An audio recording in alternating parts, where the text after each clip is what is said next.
कोणी जवळचं आहे लांबचं आहे याच्याशी काही देणं घेणं नाही राहिलं. जवळ कोण असतो? जुनी एक म्हण आहे साहेब, एखाद्या जर ताटात अन्न खाऊ घातलं ना, जीव बी गेला तरी शत्रुत्व तिथंच सोडायचं.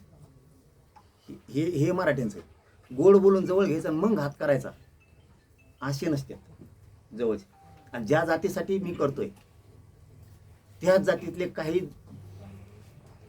थोडेफार त्यांनी अंगावर यावं. कुटुंब डावावर लावला ह्या मनोज जरांगेंनी. माझ्यासाठी नाही, माझा बांध फोडाय म्हणून नाही माझ्यावर शत्रुत्व आहे. मराठ्यांना आरक्षण मिळून देतोय म्हणून हे शत्रुत्व आहे माझ्यावर. कुटुंबात डावावर लावलं, मी सुद्धा लावलंय, स्वतःला सुद्धा. हटलो नाही, हटणार बी नाही. उद्याही रक्त सांडायची वेळ आली तरी सांडून घेणार, पण हटणार नाही. मी समाजासाठी हे काम केलंय. मी का असं का माझा बांध फोडाय म्हणून सगळ्या समाजाचा उपयोग करायला लागलो माझ्या बांधासाठी. माझ्या समाजाच्या लेकराचं कल्याण व्हावं म्हणून हे शत्रू आहेत मला. आणि आता तर खरोखरच झाले. शत्रू हे भाषणात म्हणण्यापुरतं असतं, वैर हे भाषणात म्हणण्यापुरतं असतं.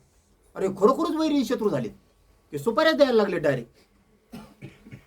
ही सोपी साधी गोष्ट नाही वाटतं तेवढं. म्हणून मी मराठा समाजाच्या नेत्याला सांगितलंय, सगळ्या संघटना समन्वयकांना सांगितलंय, अशी वेळ प्रत्येकावर येऊ शकते. आता मजा बघायचे दिवस नाहीयेत, माझ्यावर वेळ आली म्हणून. आता सगळ्यांनी याचे सखोल जाण्याची गरज आहे. आणि मी जर याच्यात काही दोषी असतो, मी सखोल जा म्हणलो नसतो, मराठा समाजाच्या नेत्याला मी आव्हान केलं नसतं, मराठा समाजाच्या संघटनेला आव्हान केलं नसतं, मराठा समन्वयकाला सेवकाला आव्हान नसतं केलं ना. मी तयार आहे ना सगळ्या याला, मी कशाला आव्हान केलं असतं. आता ही असली प्रवृत्ती त्यांच्या जातीसाठी चांगली नाही, ओबीसीसाठी चांगली नाही, धर्मासाठी चांगली नाही, आणि कोणत्या जातीसाठी चांगली नाही. हो दी दूध का दूध पाणी का पाणी चौदी.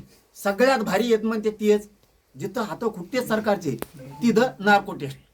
सगळ्यात आधी जर उद्या अर्ज केलेला दिसला ना तर तुम्ही म्हणता ती शिक्षा बघायला मी तयार. पाटील तुम्ही